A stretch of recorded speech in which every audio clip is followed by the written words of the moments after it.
Hello Virgo, this is a reading for a large audience, so although when I pray and prepare I ask that each of you receives at least one message, it's for a large number of people. So let's go ahead and get started. We've pulled some cards from Sandra Ann Taylor's Energy Oracle deck and pulled from a few of Doreen Virtue's decks, her magical messages from the fairies, saints and angels, and the romance angels. I did pray over the cards, shuffled them, and went ahead and laid them out to speed things up in order to expedite the readings for everyone. So the first card we have is Adjacent Possibilities. If you look at the card, there's a number of doors that are open. So I'm getting that for a number of you, you have a lot of unconsidered options right now with regards to your situation. I get that a lot of you are staying stuck in an unhappy place out of, habit, and even some are, out of fear and worry, and some just out of, not considering those options, not even thinking that there is an option for you to get yourself out of it. They're saying for some of you, this is a situation at work. So for some of you, you've had some conflict come up at work. Conflict with coworkers, conflict with your supervisor, and it's really making you doubt even wanting to continue to be employed there, questioning the ethics, morale, and the intentions of your leadership, your supervisors, your peers.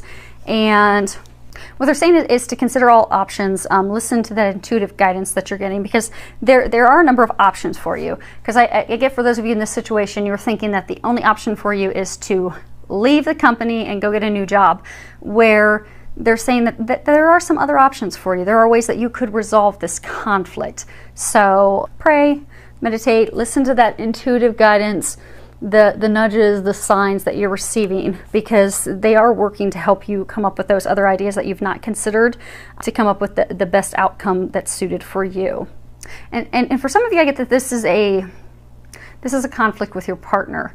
They're saying that there's been an argument over something fairly big, and there's been difficulty coming to a compromise that's mutually beneficial. So you're not agreeing on it. There's a lot of emotions, conflicts, argument, strife over it, and you're just anxiety, and you're just not coming up with a solution to fix it. So what they're encouraging you to do is to just take a deep breath, pray, meditate, and be open to the other ideas and suggestions that they give you, because they will give you those. Now, those may come through signs. Those may come, and the signs may be you overhear a conversation, maybe something in a song. It may be a constant thought that keeps coming to you repeatedly. And that's their sign, their messages that they're giving you to give you that method to fix and resolve everything. So they're encouraging you to listen to that, because it will go ahead and resolve the situation, and it will remove your anxiety. Because if you look here, you can see this girl. She's in great discomfort. She's very worried, very stressed out, withdrawn from the world. So I get, for a number of you, it's related to these situations at work with your partner, your spouse, your significant other, where you're so worried and stressed you've just totally withdrawn. And you're stuck because you just don't know what to do. You have no idea where to go from here. And a number of you think that you don't have any options. So what they're encouraging you to do is to find a way to relieve that stress, relieve that anxiety. They are going to help you with that, because the thing is, you're spending, I get the number of you, you're spending so much time worrying and fretting and stressing about this situation that you've completely blocked yourself. You've blocked yourself from seeing any ways to resolve the situation. You've emotionally blocked yourself from your partner, to where some of you aren't even talking to them. And what they're saying is for you to ask for their help. They are going to help you come up with creative solutions. They're going to help you come up with ways to relieve your stress, because since you're at such a place of emotional turbulence and stress and anxiety, to stay there, you won't be able to come up with any solutions. You won't be able to get out of that place where you find yourself. And they're trying to help you get out of that.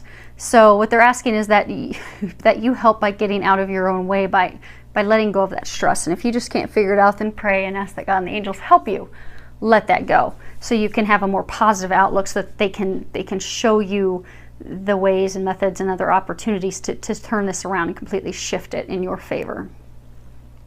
Now, some of you a lot of this worry and anxiety is actually about your son. So if you can read that card at the bottom, it says, your son is watched over and protected as he explores his world. So I get that a number of you are worried about your son, and he's an adult. He's older. You've really been worried about him. You felt that something's wrong. You've been wanting to help and reach out to him, but you don't know how. But you keep having this intuitive nudge and feeling and stuff that keeps coming up, and you're like, okay, do I act on it? Do I check with him? Do I see how things are going? And they're wanting you to know that you can trust that intuitive guidance, that intuitive information that you're getting, to take that action for your son, because you're getting it for a reason. I get for a number of you, your son is he's going like through a divorce, a separation from his longtime partner. It's very heartbreaking for him. So he's not been reaching out to you, but you know that there's something going on. So they're encouraging you to listen to that nudge, listen to that information. If you're being encouraged to give him a call, to reach out to him to see how things are going, they're encouraging you to do that, because that will be a tremendous help for him as he's going through this. And they're also saying that, they're watching over him as well, and that you can help by, praying and letting go of those worries and concerns for him with prayer. Because you don't want to energetically, because I get, energetically, like, if you're envisioning the worst and thinking the worst, it could impact the outcome for him. So release that, let go, let God. Ask that they help him and guide you on what you can do to help him in his situation. And it is going to come out in his favor. What's best for him and her as well. So this row down here is about love. And the first card that we have is, stay optimistic about your love life. Positive thinking and faith will bring you romance. So we influence the outcome, just like, we were discussing the sun and, your thoughts and your beliefs, how that will impact things. It is true law of attraction. The things that we think and the things that we believe, they do manifest. So I'm getting right now, a number of you are having your love life negatively affected because of your worry, your complaining, your doubt, your negative thinking. So they're encouraging you to go ahead and shift your perspective, to shift into a place of optimism, being positive, romantic hopes, trusting, knowing that things are going to turn out for the better. Excuse me. Because you really are impacting your love life. So for those of you that, are in the marriage and it's been or in the long-term relationship that's been very stressed for a long time, I get that you're to the point where you're just so frustrated and wondering, is this ever going to shift and turn around for the better? Am I going to be stuck in this unhappiness, this argumentative state for forever? And that's why you continue to be in that state. So they're encouraging you to shift to your perspective, to be of faith in knowing that, okay, things are turning the corner now. Things are going to get better now. We're going to start to enjoy each other again. That spark's going to be reignited. We're going to be connecting again and loving each other again.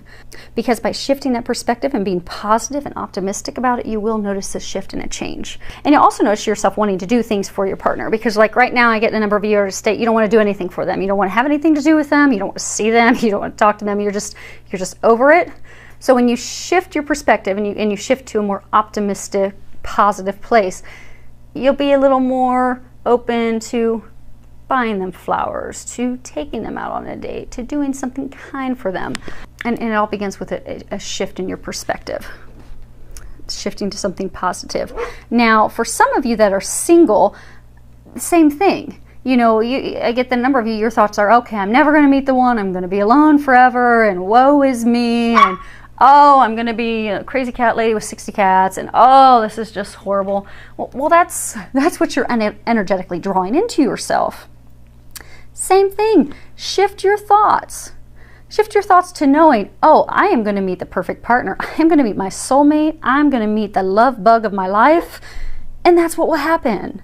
And for some of you, do a visualization board, do a list, and let go and let God know that it's going to come true. Now, when you do your visualization board, don't go into a ton of detail like this let go of control issues. When you do your list of, okay, here's the things I desire in a mate. Don't go into a ton of detail saying, okay, she's got to be 5'2", she's got to have blonde hair, a double D chest, green eyes, she has to have the voice of an opera singer. She has to have this type of career field, because what you're doing is you're pushing out the perfect mate, the perfect partner that they have for you. Instead, when you're putting, it's good to put a list together of here's the things that I desire in a mate. But don't get so detailed that that perfect divine other half, the best partner for you is blocked out, because that's not the detailed list that you had. So good to have expectations, put a list together. Just don't try to control every little aspect, because then you'll also be blocking yourself from bringing in that mate, that partner that you desire. So they are trying to encourage you to do that. So let's see here. The other piece with the letting go of your control issues. I'll raise this up, see if you can read the bottom of it. Allow this situation to unfold naturally. And that's tied for those of you that are trying to control every little aspect, but also for some of you, so, things aren't going so well. And, maybe when he came home from work, he helped you, make dinner for the kids and clean up the house, but he didn't bring you flowers. You wanted him to bring you flowers for the argument that the two of you had the night before. So since he didn't bring you flowers, well, you're furious. So they're saying, don't throw the baby out with the bathwater. He's making an effort. He's trying. It's not exactly what you envisioned, but he's making an effort. So just let the situation unfold and be thankful for the things that he does, and vice versa. If you're a guy and you've had an argument with your lady and she comes home and she does something, it's, be thankful for the things that are being done, and don't let yourself block improving that love, that relationship, that partnership, because it's not exactly how you envisioned. Or for those of you that are single, because it's not the exact person in this uber detail of exactly what you're wanting in the person, because sometimes your prayers are answered differently than we envision. And if we let go of control, we let go and we let God, and we just let it unfold in its divine, perfect way, we will, most of the time, 99.999%, realize it's so much better than what we could have ever envisioned anyhow. So they're encouraging you to let go. And the last card, this is a card I was asking them, how can you improve your love life? And the card Move came up. So what they're saying is you can improve your love life. You can bring that spark back. You can bring that joy, that bliss, that connection back by moving your body, by doing something. Go dancing together. Go and exercise. Go hiking together. Go enjoy the outdoors. Do an outdoor sport. Go play volleyball. Play tennis together. Just go play. Go and have fun together, because that's going to shift your mood. It's going to shift their mood. It's going to get you into more of a positive place, which ultimately will get you in more of an open, loving place where you're receptive to love. You're receptive to that connection. You're receptive to each other, which will help shift things for you. So many thanks to all of you for subscribing to my channel. Thank you for all of your comments. I do love reading them and hearing from you. Filled with a lot of love, joy, and blessings.